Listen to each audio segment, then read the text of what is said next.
Black men don't go to college is because they know that even though they can't out earn certain women, they will find a woman who was raised to believe that a man is the head of the household and he will marry her, impregnate her. She will put all her money in his bank account, support his lifestyle, have his children, and make him the king of the castle, because the Bible says a man is the head of the household and a man is the be all end all to what too many women want.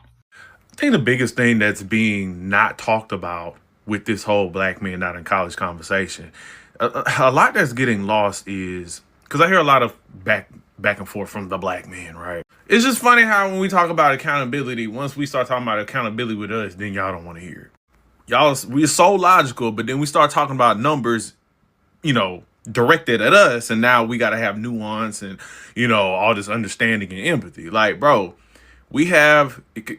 Yes, college does not, and I used to be one of those guys that was like, you don't need college. No, you don't need college, but the conversation needs to be, instead of saying college is, all these people with college degrees and they don't, they're not making all this money. Like, instead of saying that, why not use the focus to actually highlight the college degrees that go into career fields that actually have high return in investments, right?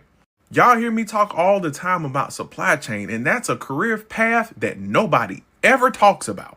But you can make plenty of fucking money in this motherfucker. Like, let's talk about the solutions, bro. It's, of course, well, it doesn't guarantee. No, nothing in life is fucking guaranteed. But how all the statistics show that one of the best ways to get upward mobility, to have a chance at this shit, is education. If we not talk, don't even talk. We like keep bringing up trades and we ain't talking about military and trades right now, because even military gets you so far. That's why I'm in school right now, because my career path, I can only, if I want to break that 120, 130 cap, I need that check in the box, bro. I need that degree. In order for me to get the upward management without knowing anybody or having some great fucking connection, I'm going to need that degree. But since y'all want to keep throwing trades out, even trades, black men still aren't doing that. Only about 6% of construction trades, so that's HVAC, electrician, all those, building type trades, black men only make up 6% of that. And we have the highest drop rate of, dropping out of trade school. Well, not finishing. It also include the stats are around the same for industrial trades, service trades, and motor power trades. We also have the highest rate of not participating in the labor force. So even if you want to talk about trades, we ain't doing that shit either as a collective. And notice I'm saying we, because I'm a black man too. So maybe we need to get out of our feelings and talk about the problem so we can address it and provide solutions, bro. Because all I hear is a bunch of reasons why you can't do it versus it can be an option on the table, and how and what we need to do to make it a valuable option for us and work for us. How do we get black men into architecture? How do we get black men into STEMs, supply chain, the medical field, and other things like that in mass, so that we can be more represented in that demographic, which is college? Because most black men don't even put that on the table, because they can't even think that, they don't even think they can do it. So they don't even consider it. Because look at the rhetoric that y'all are putting out there now in this conversation. Well, black women go to college. Why do y'all got to point to them? Stop comparing us to them. Welcome back to Breakdown Friday. Joseph Ward, Patrick Irvin, Professor Carl Tone Jones. And yep, we are weighing in on the conversation about black men not going to college. So if you've been living under a rock or you haven't been on social media, you might got a real life. That's cool. That's why we here to give you the information, right? So the New York Times put out an article on March 30th, and it's titled, "At Black Colleges, a Stubborn Gender Enrollment Gap Keeps Growing." And the subtitle is, "Only 19% of students at Howard University are black men, whose enrollment levels at four-year colleges have plummeted across the board." And that has sparked a lot of conversation and back and forth. And black people fighting again. Black people acting crazy and black people fighting again. And a lot of misandry and misogyny is coming out back and forth and slanging and this and that. And everybody has the answer as to either why black men aren't going to college, what's going to be the consequences of it, or just why black men should go to college. But everybody don't have the answer because a lot of people just talking. Now, before we get further in this, make sure you like this video, comment, subscribe, and share. Make sure you share with a friend, tell a friend, and tell a friend, and make sure everybody know about what's going on over here on the Shoulders of Giants. And remember, if you don't like this video, you ain't black, like Joe Biden told y'all. All right. So, black men in college. Now, Mark Lamont Hill and I forgot the other gentleman name. They weighed in on the conversation, so we're going to use their conversation as well. But the first two videos that we watched, that's going to get the conversation started. Then we're going to move over to people who have a more educated opinion, I would probably say, hopefully, but we're going to find that out. But, black men ain't going to college and people are mad. Now, one of the things I find hypocritical at the end of the clip with the gentleman is he's saying to stop comparing ourselves to black women. But isn't this whole argument a whole conversation surrounding being compared to black women? The percentages of black men in college versus the percentages of black women. Y'all help me out. Isn't that the basis of this conversation, that because you have this percentage of black women in college, you want to have this percentage of black men in college? Or am I tripping? No, you're not tripping. I mean, I thought that was the genesis of the conversation, which the years-long argument about how black women can't find a black man that's equally yoked with them. Well, this argue is like, this article. It says, before stepping on Howard University's campus, Skylar Wilson knew she would see more women there than men, but just how many more stunned her. Howard, one of the most elite historically black colleges and universities in the nation, is only 30% men, 19% black men. I was like, wow, said Miss Wilson, a 20-year-old junior. How is that possible? Howard is not unique. The number of black men attending four-year colleges has plummeted across the board, and nowhere in this deficit more pronounced than the historically black colleges or universities. And they're saying men count for 26% of the HBCU students, which is down from a high was 38% in 1976. Now put a pin in that for those statistics. Right now they're saying 26% of black men are enrolled across the board at HBCUs, and the high was in 1976 at 38%. Now, PC. So first of all, just so y'all won't be like, man, y'all, whatever we might say, y'all won't be like we anti-college. I have a college degree, and I'm literally on FAMU's campus at least once a week. PC teaches at a community college. Pat, we all have bachelor's degrees. PC has a master's. Pat is going for his master's. So we're all involved in education, involved in children's lives, and involved in college.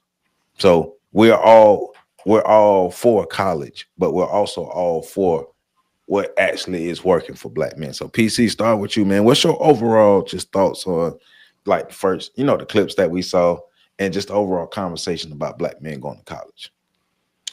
Well, it's black men in college. First of all, let's just get to that, to the environment in college is not an inviting environment for black men in college, for black males in college. The ostracizing of black males on campus is ridiculous. So let's just talk about, because I'm gonna roll it back, but I work on a college. I don't teach anymore, but I do work in a capacity that I offer, some I'm what's called the support coach, right? And I came back because it gave me an opportunity to do work that I like. I like to work with young men, young brothers, and help shape and mold and model them and prepare them for the world that they're about to enter into. The dynamics that we deal with is every space that's designed for black males on a campus is invaded and often changed. The nature of the environment is often changed when females come into their spaces. In every space we have for these young brothers, they're invaded by the female who want to be where the males are on the campus. So there's no autonomy. There's no real male spaces where the males can say. In other words, sometimes in order for us to have a conversation that's male centered, we have to close the door.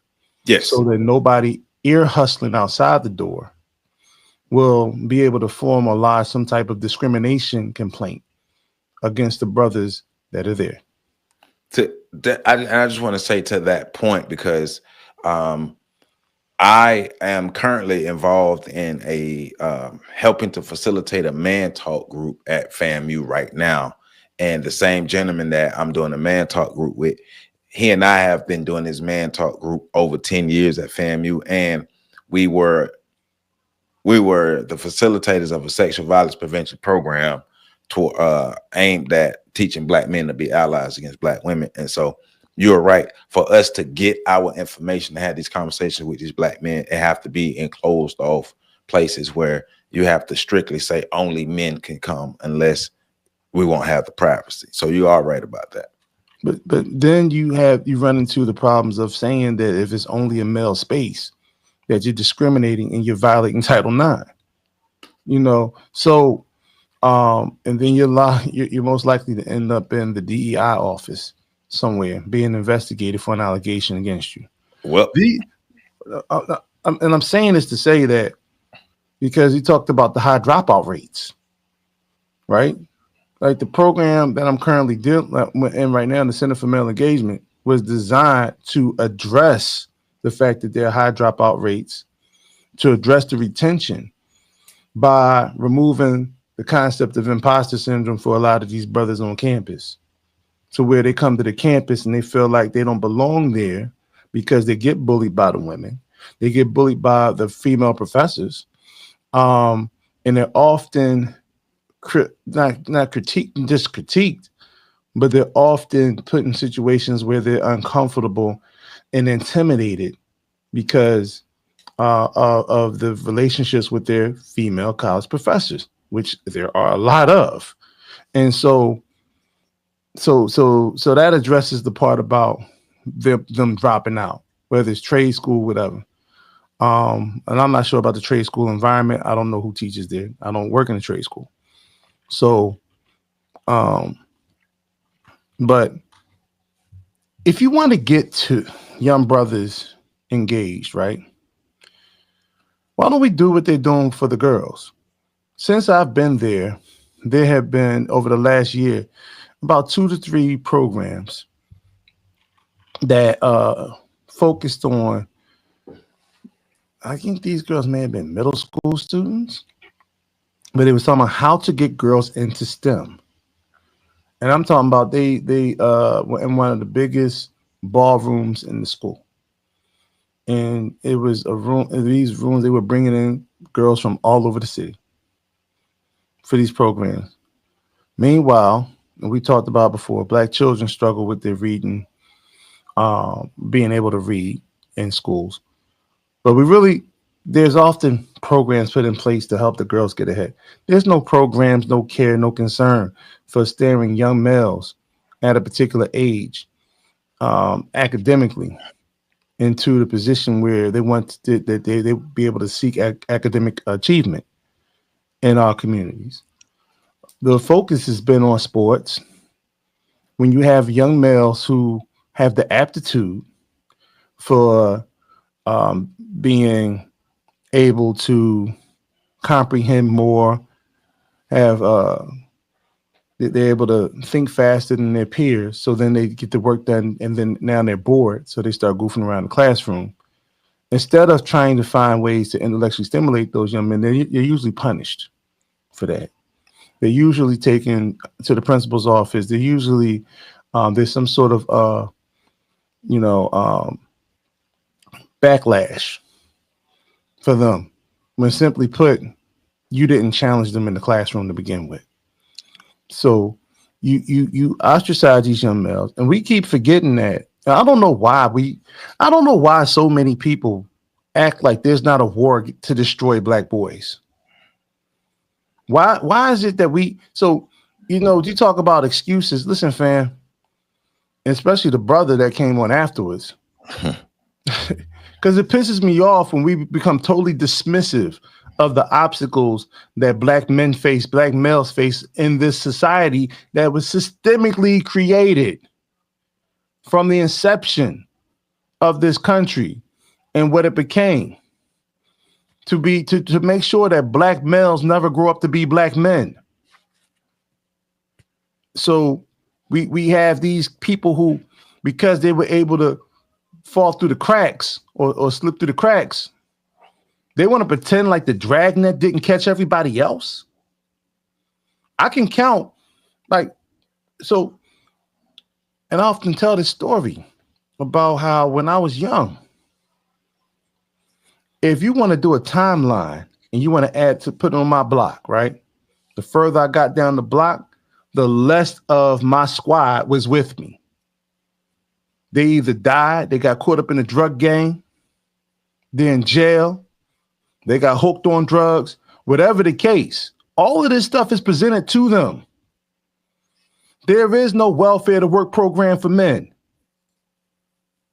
And so this disingenuous look at it when where was the $10 billion investment program put in place by any bank of America, any bank in America for black men during the pandemic?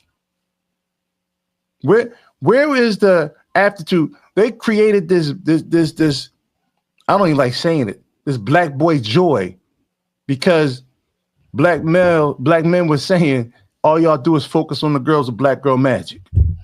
Right. So when we look at what's happening, let's also be clear about this too. Specifically, the school system is designed for women. College campuses are designed for women. Even the courses are all liberal courses that so-called teach diversity, but they're feminist manufacturing factories and emasculating factories.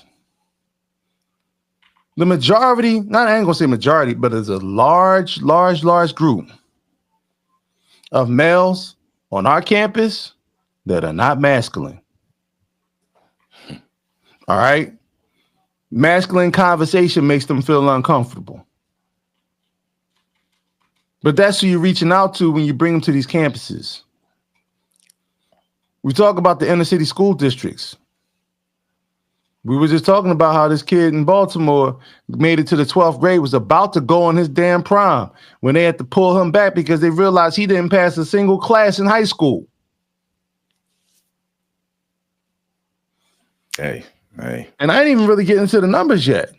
I'll wait for that, because a lot of the numbers now, you have a lot of people fact checking the numbers. A lot of the people that were putting those initial videos up about black males, I like how people talk in vague and ambiguous terms, because you don't have to really validate those with sources, actual numbers.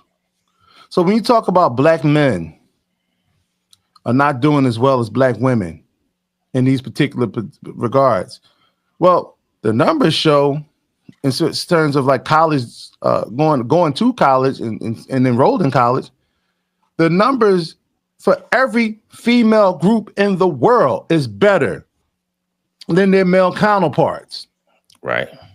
And the numbers, the difference between black men and black women falls in line with the margins of other groups of people around the world. Cliffhanger. All right. Don't get them. But we coming back to that. We're gonna come back to that. Right. I need to let you get your opening statement out, but cliffhanger. Put a pin in that. All right, Pat. So black men ain't going to college.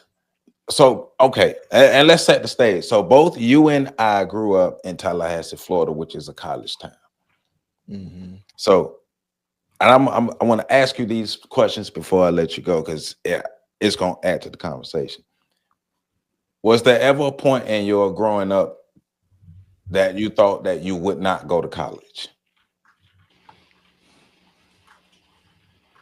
You want me to answer now, or you want me to wait till you get the rest of the questions out? No, I want to answer the questions now, then we're going to get into it. Yeah, there was a point in my life where I thought I wasn't going to college, like most of my childhood. Okay. Okay. No, I'm asking that because Tallahassee is a college town. Yeah, and so it is a college town, and I grew up in the heart of Tallahassee. But yeah, like I knew I was capable of going to college, but I never thought college was for me. And see, and I'm asking those questions because, like, on my side of Tallahassee, and me and my friend group, not going to college was never a thought. Like, because we spent so much time, especially in my family, like we spent so much time on FAMU campus. Because, you know, my mom, like a FAMU freak, like we spent so much time on FAMU campus. I never once thought that I would never go to college. Now, did I want to go to college? That's a different story. But I never thought that, okay, well, I wouldn't go to college. But that's why I'm asking that, because we both grew up in a college town, but we both had those different thoughts and ideas about going to college. But there are different factors that we can get into. But yeah, there are. But overall, like, what are your overall thoughts on the black men going to college conversation? I think it's disingenuous, just like so many of the other conversations we have. Mm-hmm. And if we're going to focus specifically on black men right now for this piece, which I agree with what you said earlier, and I said as much, it's a disingenuous conversation because the conversation is rooted in a comparison between black men and black women. We're not comparing black men to other groups of men. We're comparing black men to black women. Right. And in that, we're not even comparing black women to other groups of women. Right. You know, the comparison is always between us. And it's not a fair comparison. We talked about it before. You go back, you look at the Manahan report that a lot of us like to have issues with when we don't agree with it, and we accept it when we do agree with it. But one of the things that it looked at in the 70s was the 60s and 70s was the fact that black women were socialized to go to college and black men were not. This is in the 60s and 70s. They were outsiders were coming into our community and noticing that there was a difference in the way we were socializing the boys versus the girls. And it was never a problem until recently, when all of a sudden women needed to find a man that was their equal or better in terms of education. And we know it's only in terms of status, because when we look at the money and the other numbers that I know we're going to get into, those tell a different story. But even if we look at black men in college, right? And I find it interesting, a lot of the articles that they're using are articles that center around black men not going to HBCUs. It's not even about black men not going to colleges in general. Right. There's a hyper focus on black men going to HBCUs. Right. And I think there's a statement there about why black men don't feel more welcome at a PWI nowadays than they do at a HBCU. But that being whatever, if we're saying like the young man, I get it. He's passionate. He's feeling good about himself. But there were a lot of things he said that just weren't true. I know we're going to get into some of those. But the biggest one was when he was talking about why aren't more black men in supply chain? Sir, most black men are in transportation. Right. That's a part of the supply chain. Right. It's a lot of black men in transportation. I looked at those stats earlier. Yeah, like that. A lot of black men are in supply, but I get it. He's probably in supply chain and he wants to feel unique or special.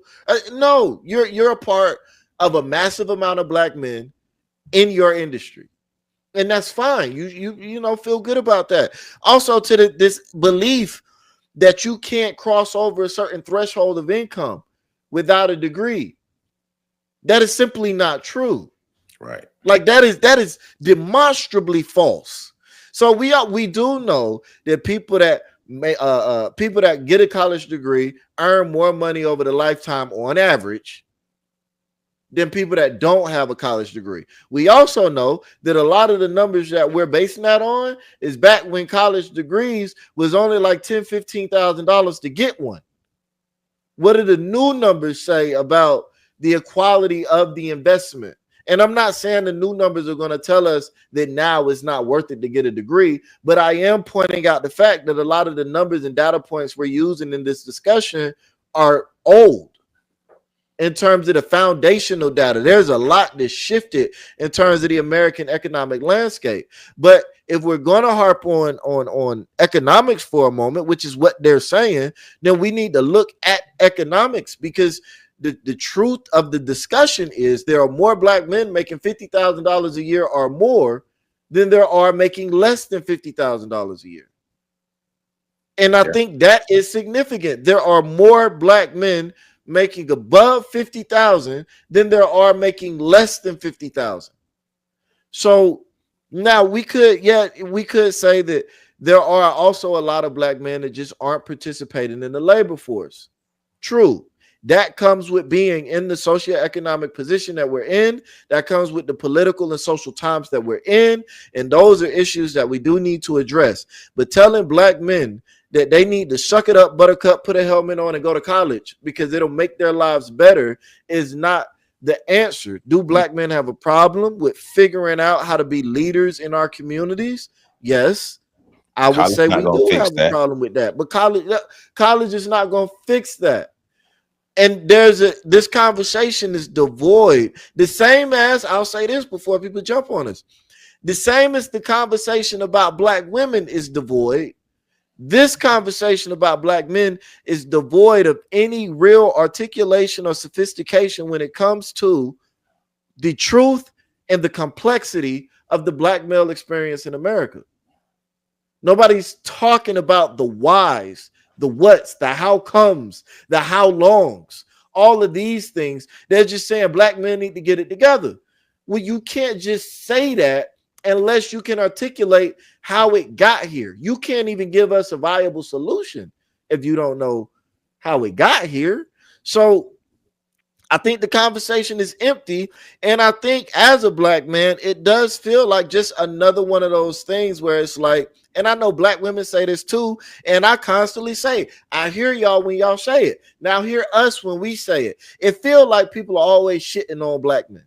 Like it just, like we can't do nothing right. We voted for Kamala at 80%, and y'all are still like, screw you. And then now we're making more money than y'all, and most of us that have jobs are doing well. At least most of us that have jobs, and y'all are still like, you're not doing well enough. A large chunk of us are out here holding our families together, marrying black women, and y'all are saying we unloyal and we bad leaders. We like every single facet of being a black man feels like you're never going to be good enough.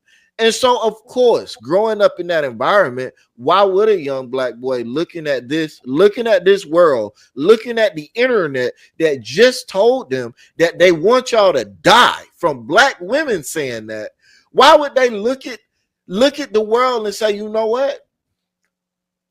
I'm going to go do better. I'm going to go to college, get a degree, and show you and show them that I'm more than what you said I was. Because even if I show you, you still gonna say all you showing me is that you still ain't shit. Because I expected you to be up here, not right here. You ain't making 100K.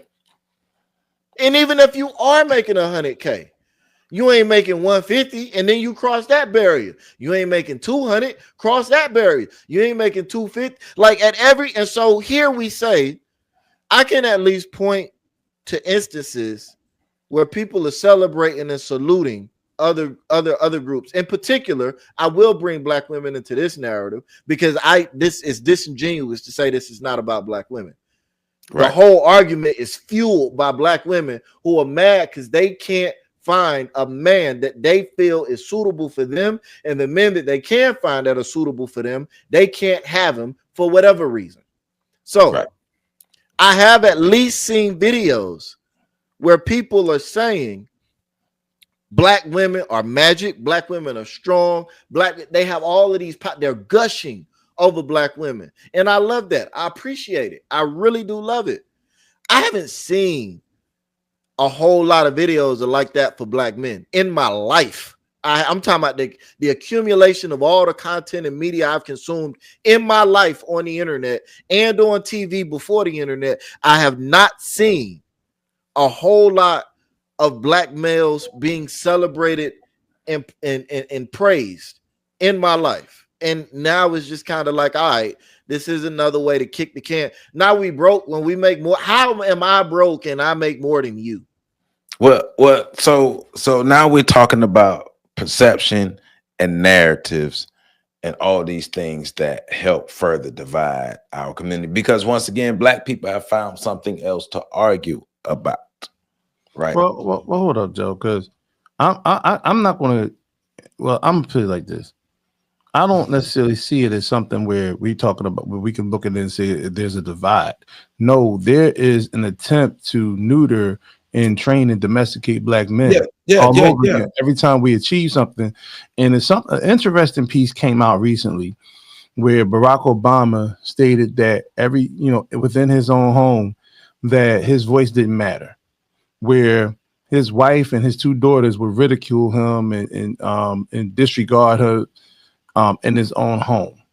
And that just really speaks to something in relation to black men and black women in this country. You see, all these metrics that are being put out here about black men need to be better educated, black men need to make more money, black men need to do better. Barack Obama was the leader of the free world. Let's just take this into consideration. In one of the most turbulent times when the whole stock market crashed, he was the one that pulled the whole world out of a recession, right? Now, you can dislike, whatever. I don't care. But bottom line is, he is seen as the best president in the last 50 years, at least, in this country. People say he's the best president since JFK, right?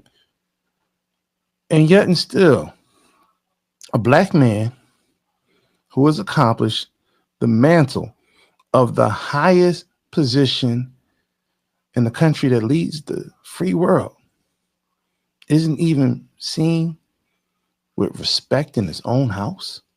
So basically, I guess he's not leading properly either. So what standard would black men be able to reach and obtain that would be acceptable for black women at this time? Well, see, that's what I'm getting at, right? Okay. So it's gonna be a divide. We're gonna be fighting. New York Times put out an article. We're literally having this discussion based off this New York Times article that was put out on March 30th. That's the genesis of this discussion on the internet. And the discussion is aimed at saying, hey, black men, you're not doing good enough. Because in the video, the young man talked about accountability. And the first time I watched that video, my first thought was like, well, what accountability are you talking about? And I'm guessing the accountability of not enough black men going to college, but to please who? Because, my very, very, very, very first thought is, well, black men don't have to go to college if they don't goddamn want to. Now, but that also goes to my questions about what is our definition of education and what are our definitions of higher education? Because they're saying men are not being educated, but educated in what way? Because clearly we're doing something if we're still earning more than black women. So we're educated in some type of way. Like black men are doing actually a whole lot better than the statistics or than the narratives say statistics show that black men are doing better than narratives say. But narratives, if you listen to the people in the streets, www.negronews.com. That's my Saturday show. But if you listen to the Negro News, you'll believe all the stuff that black men ain't doing this, black men ain't doing that, because he talked about 6% of black men being in the trades. Do you realize black men are only 5.7 to 6% of the total population? So that would be right on par with the total population of black men in the United States, with being 6% of the trades. So that's not a bad statistic, right? Because it mirrors the population.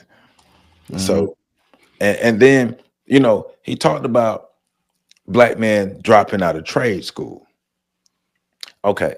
So black men are dropping out of trade school. Specifically in this article, they was talking about Howard University, right? And how the enrollment for Howard is for black men is less than non-black people, but Howard is also $50K a semester. So the same people who are dropping out of trade school are supposed to go to college. But I just want to address that Howard thing, because shout out to the brother Medium Man who actually ran the numbers, and there are literally about 10 to 15,000 more black males at Howard University than all of the non-black students combined. So, too many times, man, people are able to run away with false narratives because we allow for the lead story to go unchecked, and we don't actually check their sources and fact check them.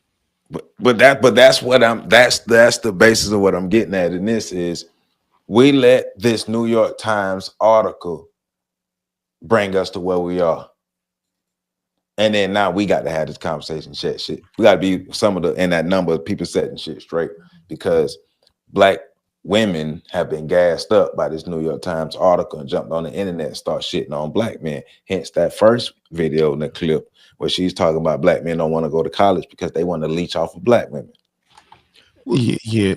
Go ahead, Pat. I'm sorry. No, go ahead, Joe. I'm sorry, PC. Go ahead. So, whether it's this, whether it's the narrative that was put out 15, 20, actually back to the early 2000s, when this whole concept of there's more black, actually this was in the 90s when we used to hear this, there are more black men in prison than in college, which that was bullshit. Right. Then it became, there are so many black men on the down low. Okay, that was bullshit. But that was, prophesized by the Oprah Winfrey faction. I'm sorry, I have to add to that because you made a great point. Matter of fact, I just learned not a couple weeks ago that, the narrative was that most black women were contracting HIV from down low black men. Mm-hmm. That has been debunked as well. Most black women are not contracting HIV from down low black men. Yeah. No. The promiscuity of having body counts of like 200 people will likely lead you across somebody that has HIV. So, and I'm not joking about that or making it up. Y'all can look it up yourself. TikTok is full of women who talk about the massive body counts and they're proud of them. So then we have the whole notion that this conversation keeps resurfacing, right? There's not enough good black men out there, or qualified black men for black women, because too many of them are dead or in prison. And then these women have been educated, and as some women have been known to say, they're running circles around black men. Well, this is akin to just every time you turn around, there's an attempt to humiliate black men. And it's typically led by our women, or the women of our community, because they don't ascribe to being ours. So when you consistently hear this message over and over again, a few things have come to light. One, these women seek status, and a lot of the women seek status through whatever whatever degrees or certifications or titles that their men carry. So plumbers, on average, make more than most college graduates, and often have the autonomy of even working out of their own autonomy. They can actually work for themselves. Mm-hmm. So they become business owners at that particular point in time. But it doesn't have the same prestige of saying I'm dating a man who is a doctor over here, or I'm dating a man who is an executive manager over there. This, it doesn't have the same prestige. And what it comes down to, and because I have a series that like I do the Kamikaze Report. Also, I have a series of She Don't Like You, Fam, and that speaks to the fact that our women don't like us. And one of the reasons that have come up on multiple occasions, because you asked the question: if Michelle Obama can't be satisfied, if Jada Pinkett Smith can't be satisfied, if all these different, if Stephon Curry's wife can't be satisfied, what the hell do black men have to do, right? But the one thing none of these men can do is give their women the status of white women. Well, I mean, that ain't, they can let that go. They can let that go. But they're not going to, though, because that's what they seek and desire. I get it. But I get it. So but reality is telling you that it's not going to happen. When does reality really ever matter? I know. In the world of delusion. So, and getting back to the conversation, right? Because I know I took it off a little bit, but when we look at how this argument is being staged or it's first of all, can we get through past the not black women are not the number one graduates of college programs or even enrolled, percentage wise? Yeah. Essence Magazine fumbled the ball once again. Right. And so using that as a metric in terms of the males, let's also be clear about something else. When these women are talking about this particular group of males, right? Black men, this, that, and the other, they're only talking about the ones they're attracted to. Well, that's what I've been telling people all along. Like, this conversation is more so about black women wanting the black men that they want to go to college. But the black men, a lot of the black men that they're into are into the streets, because they already told us. Remember, they already did the street interviews when they asked the black women, what would you rather have, a drug dealer, scammer, or 9 to 5? I mean, you're not going to get drug dealers and scammers in college. Not in abundance. I'm just saying, but you are right about the status thing, because degrees bring about status, especially in the white world and the bougie worlds. And a dude that wears the white collar is seen as having a higher status than the man who's the blue collar. But we keep forgetting that blue collar make the world go round. Everybody can't be white collar. We actually need more blue than white.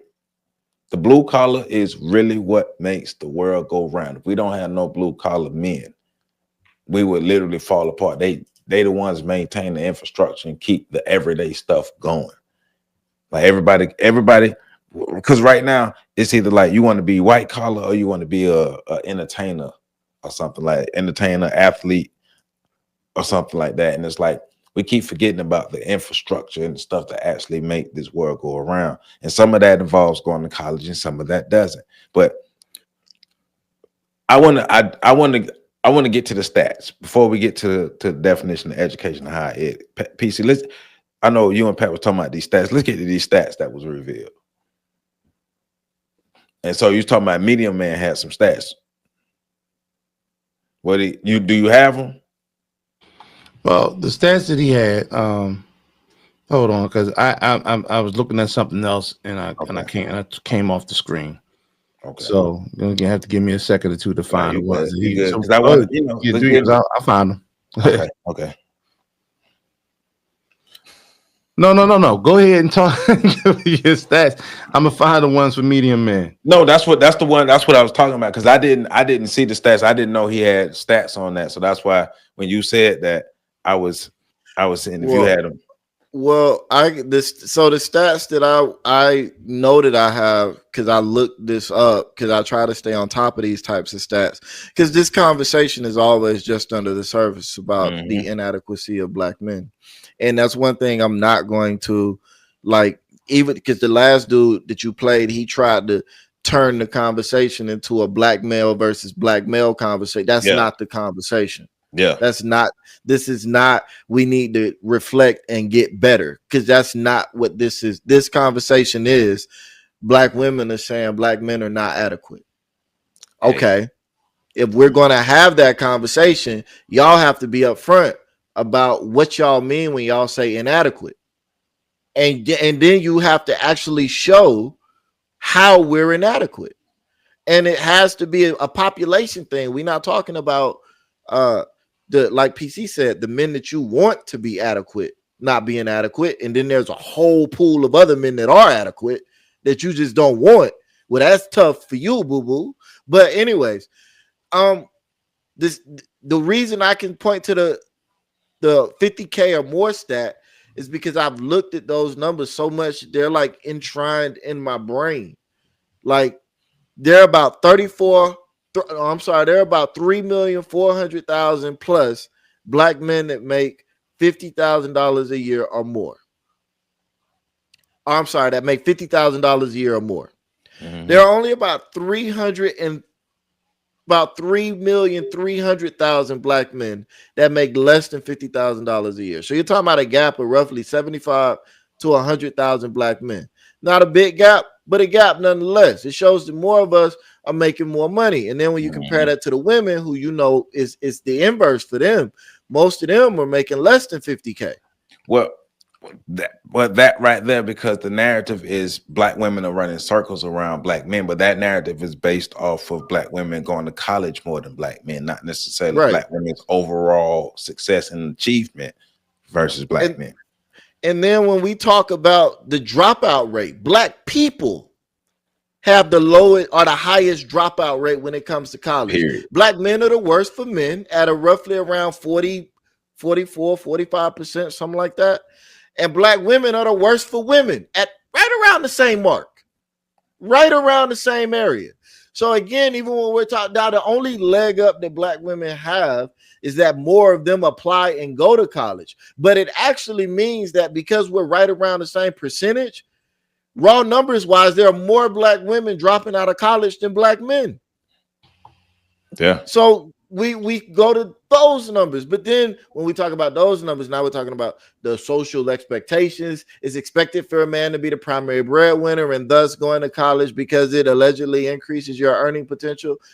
It means that black men dropping out of college is more egregious in terms of societal impact than black women that are dropping out of college. But then we go back into the socialization of black men versus black women, and we can draw these stats out line for line. Even if we're talking about average hours worked, the average black man works 43 hours a week, more than any other black male, I believe. And the average black woman works like 40 hours a week. So even in that sense, when a black man works, he works more than a black woman.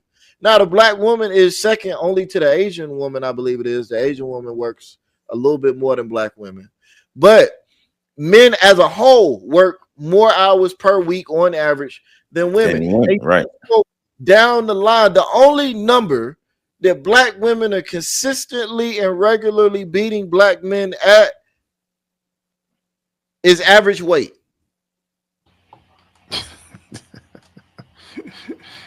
I'm sorry, Joe. I couldn't. You cut that out. I mean, if we throwing facts around, I mean, it's shady, but we throwing facts around though. But I mean, so I got the numbers. Go ahead. So basically, because like you said, the article focused on HBCUs, the number of HBCUs. Less than 10% of the black population actually goes to HBCUs. In terms of like Khalid, well, I think around 10%. Maybe a little bit more than 10% actually goes to HBCUs, based on the numbers that I'm seeing here. And that's out of the total number of black people that go to college. Right. Okay. And so on HBCU campuses, black males make up 26%, of the enrolled students, but the male enrollment, black male enrollment make up 26%, and non-black enrollment makes up 24%. But we're not speaking to the fact that colleges have been actively recruiting Latino students for the last 10 years. So and you look at those numbers, colleges have too. Right. So to boost those numbers up, to boost their actual numbers up, period. In addition to that, one of the things that we don't address is what types of degrees are women going to school for. And many of them are going for the soft social sciences. They're going for the liberal arts degrees, and their focus is mostly on jobs dealing with either mental health, and I'm in that field, so I know that over 95% of the workers, or excuse me, of the degree professionals in that particular field are women. All right. So, or becoming teachers. And this is what they use the degrees for. They don't use their degrees for, they don't become enamored with STEM. The only STEM classes they take, and shout out to BGS more for dropping a video not too long ago that illustrated some of this.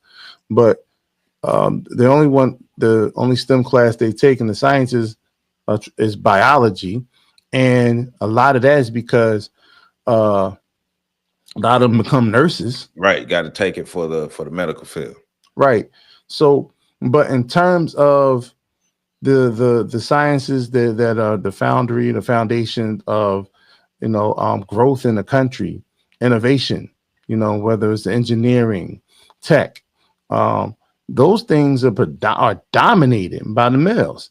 And when I asked, I have young brothers who are in those fields. And when I asked them, I said, well, who's in the classroom with you? They'll identify Asians. They'll identify foreigners, whether they're from the Middle East and so forth.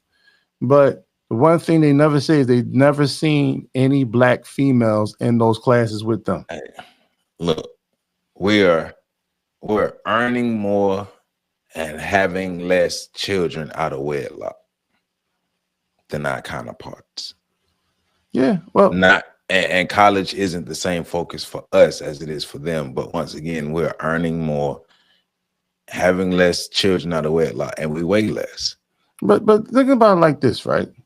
And you have the young rapper that passed away a few years ago, the rapper King Von, right? His girlfriend, like the woman one of the ones that buried his children, when you see her, she is degreed. She has a whole career. But look at who she's choosing. That's another point. Like I've been on college. I've been on college campuses for a long time. I see the girls. Like one of my interns getting a degree in health informatics. Bro, ex-boyfriend was a drug dealer. I went to college with good brothers. These brothers were good, clean, and wholesome, academically sharp, can hold their own in a debate, right? The sisters would look at them as cornballs, and they would call them that. But then, they're not even interested in the brothers until they actually become something, until they leave the campus and become, all the things that they invested their time, money, and energy into out in the field. Then all of a sudden, I don't know, it's just something about you. You changed. Yeah, God damn it, I'm successful. Once again, they don't care about the black men at college that they don't like. Right. There's a small percentage that they like, but they care about the dudes that they like not going to college. Y'all remember the conversations we used to have about 10, 15 years ago when we'd be talking to sisters and we say, well, why are y'all interested in such and such and such and such when we're right here? Well, y'all need to go get your homeboy and get them together. Boy, you talking about the guy that you keep bailing out of prison? Like, hey, and no shade there's no shade against brothers who've been to jail, because I know some real good brothers that went to jail, came out, and became productive citizens out here, right? Right. But I'm just saying the qualifier, because we also know a lot of them cats that love that lifestyle and want to be that, right? But that seems, like you said before, the scammers, the drug dealers, they're the ones who are the women incentivized more so. Well, and once they have the children by, and so you got all these children by these cats, and then you want a so-called, square to come out the woodworks and rescue you. You know how dangerous that is for that brother. I know men who've gotten, MDK'd over the situations like that. Hey, so, according to this blackdemographics.com, 54% of black men don't have, between ages of 15 to 49, don't have children. I mean, where Black America is not good, but black men are not doing as bad as the narratives make it seem. And remember, we're only like 5.7 to 6% of the population, right? And let's even break that down too, talking about being in the democracy. Black women, y'all want to, especially for the black women who subscribe to the separating from black men, you're only like 7% of the population. You sure you want to do that at 7% of the population? That's not powerful at all, right? And you're unorganized. So, but as a collective 13%, this 13% is still scattered and unorganized.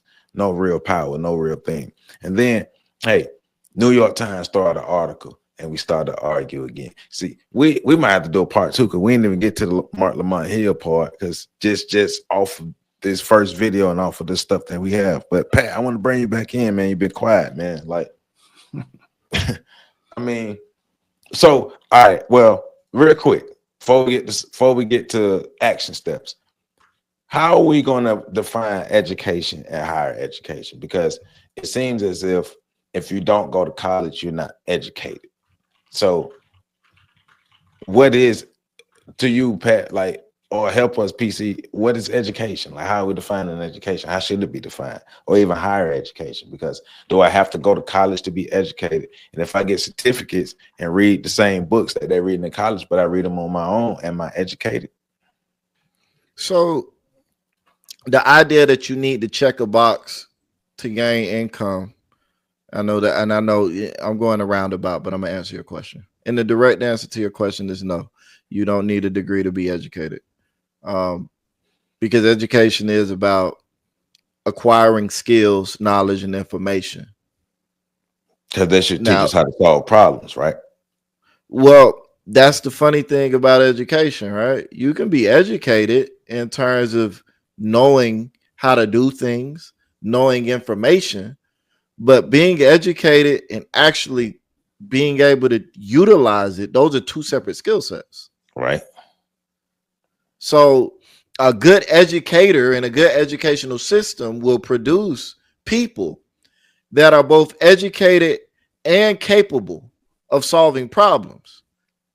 That's not necessarily what we have, particularly in the Black community. We have a lot of people that are educated, but they're missing that second piece. They can't apply their education in any meaningful way. Right. So, but the primary focus of college, and this is where we get it twisted, in my opinion, is not to check that box. That box is there to keep people out or as a barrier. Yes, it is. But the primary focus of college is networking. It's meeting people. And primarily is meeting people that are in a position to offer you opportunities that can change your life. The light-skinned gentleman said that he stated that the degree helps for those who don't have networks, know how to network. No, it doesn't. That's how you end up outside of your degree field. But once again, you're somebody. He clearly is somebody with. I think he said he alluded to going to the military or something like that. But did you gain extra skills after that? I don't know. Right. I'm just asking. Well, he's somebody that from what it sounds like he's still on his educational journey.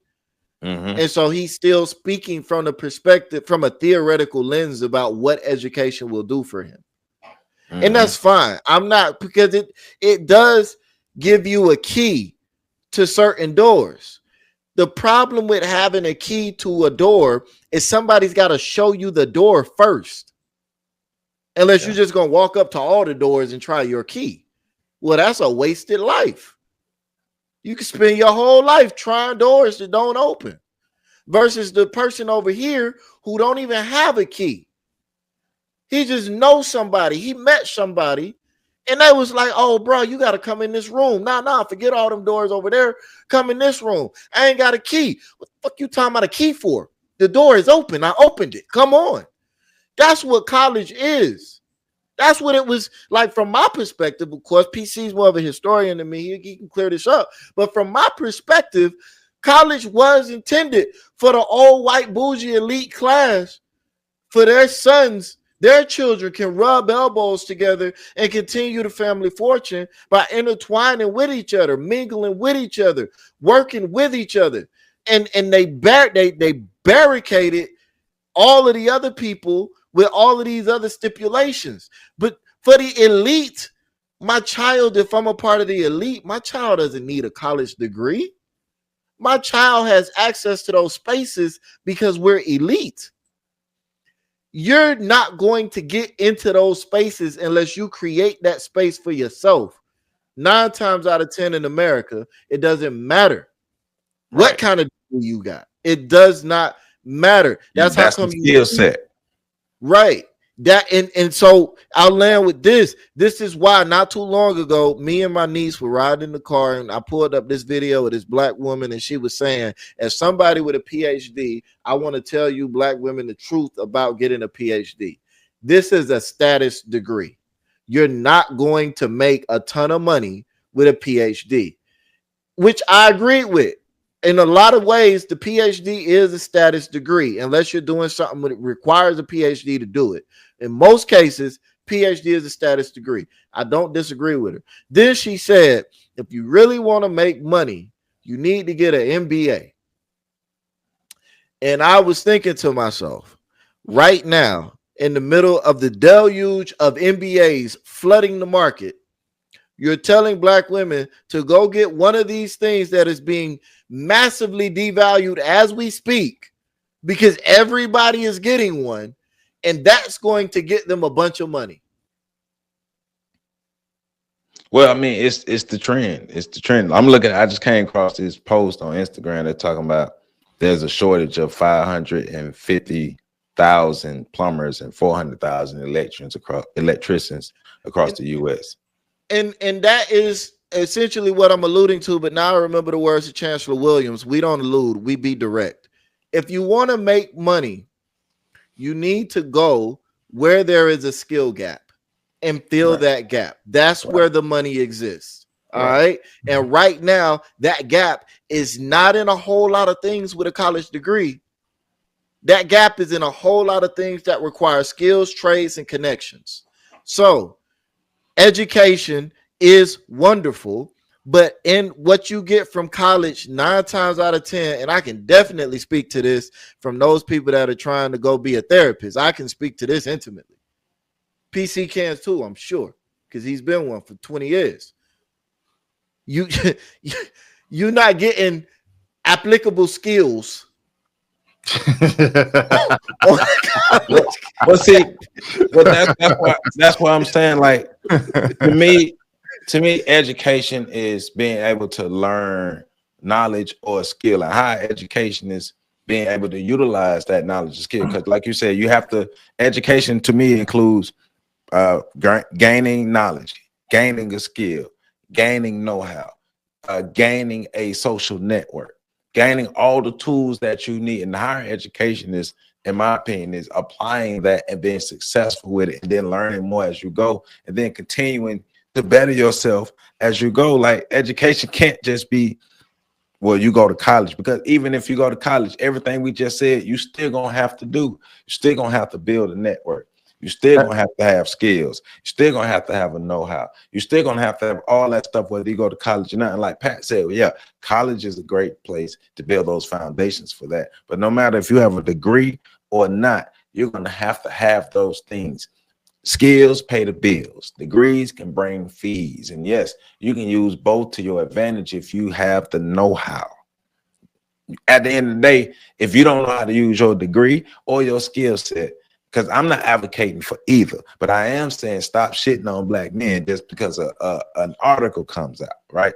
But it doesn't matter which one you have. If you don't know how to apply it, you just have acquired status or just paperwork. Doesn't matter. I don't know what else to say with that. So we might end up having a part 2 with this because, like I said, we didn't get to the Mark Lamont Hill portion of this for the video of him and the gentleman was talking about. So, well, wait, PC, you ain't gonna let PC. You ain't. Well, yeah. I ain't done. I was gonna just lie. I felt the plane coming down. Nah. I saw you about to go. I ain't done. I saw the seatbelt light. Come on. I ain't done. I know you got to. You got to get your knees, but I was just gonna say we might have to do a part 2 of this. Because we didn't get to the Mark Lamont Hill type video. Yeah, you know, I can go on my phone and transition, but like if I'm finna let him go. He leaned forward and all. I'm finna let y'all get y'all final thoughts. But I want to say that piece that if you all want us to do a part 2 of this, say put part 2 in the comments. This is discussion. And we can extend this more. We have more information to cover on this. But if you want a part 2 of this, put part 2 in the comments. So let's give you our closing arguments and our closing thoughts. Go ahead, PC. Well, colleges in itself started off as exclusive. The school started off as exclusive programs where and we can go back to Africa. Well, Africa, there was no such things as college degrees. You can go back Timbuktu and all that. There was no such thing as college degrees back then. But since we're in the Western world, the concept of it started with theology school and people learning to read so that they can understand the Bible and they can read the Bible.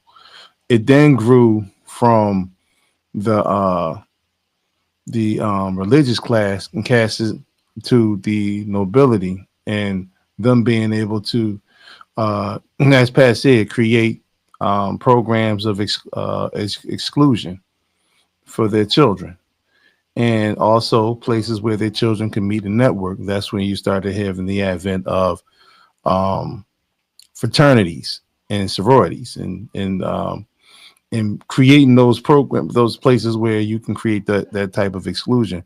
When you talk about the requirements of education in the job field, most of those are to limit the amount of applications that an employer would have to review. Also, but that's taking it down another road. The process, the point of education was to have that, to be members of an exclusive society. Mm-hmm. And that's when even HBCUs were put. It is an exclusive society because everybody can't go to college, literally. Well, now they can, but it's different now because the purpose of college was to certify. I mean, it went from that to being a place of certification, teachers, nurses, things of that nature. But then now it's become a part of an economic machine that creates perpetual debt. So there was questions for the longest in regards to whether the college education is worth it, because it's no longer subjective in terms of the amount people spend. Now you have people literally owing the banks prices that are, comparable to mortgages. Yeah. In order to go to college, and so the grants are not there. Loans are there. Yeah.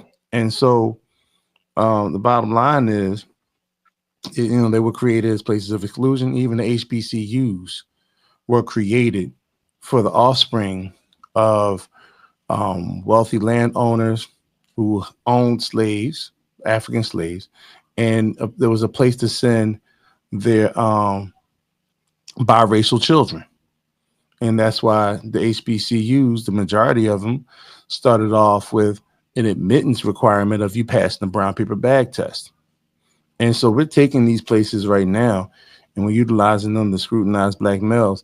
And I just wanted to say one thing in my closing remark, that once again, I do not want to have the academic conversation about black men and our place in the society without acknowledging first that black men have been warred on and consistently being warred against and warred upon. And so because of that, our situation, our struggle, our road to success, as some people may put it, it's not latent in excuses. These are actual facts, laws, and policies that have been put in place to disrupt our position in the society and to prevent us from being actual competitors with the greater society. You want to call it white supremacy, call it white supremacy, but that is one of the biggest things that we consistently lose sight of when we have these conversations, because people consistently move the goalpost and try to remove any culpability of outside forces and obstacles that are created and generated to slow down and impede the progress of black men. And no, black women do not go through the same things we do in terms of that. So, and I guess we'll speak more on that for the next segment, because I'm pretty sure there's going to be people in the comments asking for part two. Right. Remember, if you want part, and I'm gonna make a post as well. So if you want a part two of this discussion, put part two in the comments. Pat, you can hear us? Yep. Man, what's your closing statements, my brother? I already said them. I guess we'll have a part two, and I'm gonna say some more. But all right, cool. I mean, black men are not targets for everybody to just shit on. We're not that. Black men have been lied on. We're continuously lied on. We're continuously spat on. We're continuously stepped on, talked about, talked down on, all these things here. And a lot of it is like we were saying earlier, white people stirring the pot. New York Times people. And actually, I think the person who wrote this New York Times article is a black person. Yeah, a dude named Clyde McGrady. Well, yeah, Joe, man, it predates the article. This argument going on and circles that I'm in for last. Are you Robotron like a mug? Yeah, unfortunately, yeah. But yeah, I think I know what you're saying. Yeah, but Clyde McGrady, the one who wrote that. He's a black guy, but this whole thing about college, like I said earlier, none of us are against college. We are still involved with colleges. We are all involved with education, but we all understand that real education doesn't mean I have to go to college. And even if I go to college, and even if I get a PhD, education doesn't stop there. Do I know how to utilize the information that I have to solve the problems in front of me? And if I don't, I haven't been properly educated. I've just acquired some useless facts, and they will be useless facts because I can't apply them to help me change my life. Now, we want more black men to be educated, period. So something has to change in the community to have more black men interested in education. And I think part of that starts with black men.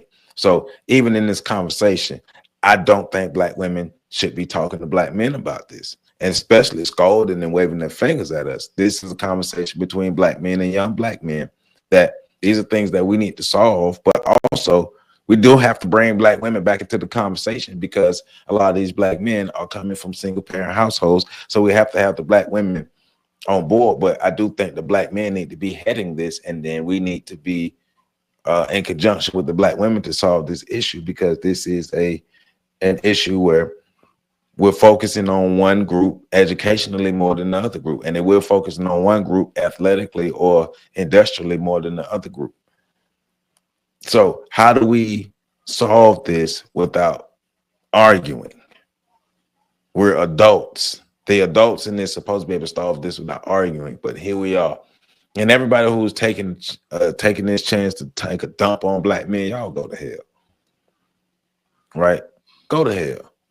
So I'm gonna stop it right there because, like we said, we want to give y'all a part 2. And if you want a part 2, oh shoot. If you want a part 2, put part 2 in the comments, and we're gonna make sure we drop that part 2 off on y'all next week, which will be based off the Mark Lamont Hill conversation that he had on his night school. So Pat had some technical difficulties, but he said bye. And remember, thepax.org for Pat. That's the website. Go check it out, thepax.org. Remember, fetlifestation.com for PC. Go ahead. But speaking of Fed Life Station, man, I want to give a shout out to my good brother Suave Gonzalez, who just dropped a new book, From Prison to the Pulitzer, and he's going to be on Democracy Now over the next few days, MSNBC, breaking down the work that went behind that book. And I'm speaking to Suave because that's a good brother of mine, and also he is the reason that I'm on Fet Life Station right now. So shout out to the brother. I just wanted to make sure I gave him the proper salute. You know what I'm saying, for appreciation. And your brother is actually mentioned in the book. So make sure y'all get a copy of that. You telling you, man, you famous, man. You famous for real. We trying to get a you famous for real. Nah, B. I'm just fortunate enough to know a few folk, like yourself, Pat. You brothers y'all mean the world to me. Hey man, same to you, man. We love y'all, man. And so I didn't mention a lot of statistics because I know we're going to talk a lot more, but I'll put the links to the stats and the articles that I pulled up on my end, and then part 2 we'll get into it more. But we got to find a better way to have this conversation. We got to stop being disingenuous about this, because that's driving the wedge further between us, which is a manufactured wedge that people keep throwing that monkey wrench in, and we keep biting it. So hey, like I said, fetlifestation.com. Make sure you check it out. Like this video, comment, subscribe, and share. And remember that if you don't like this video, you ain't black. See y'all on the other side.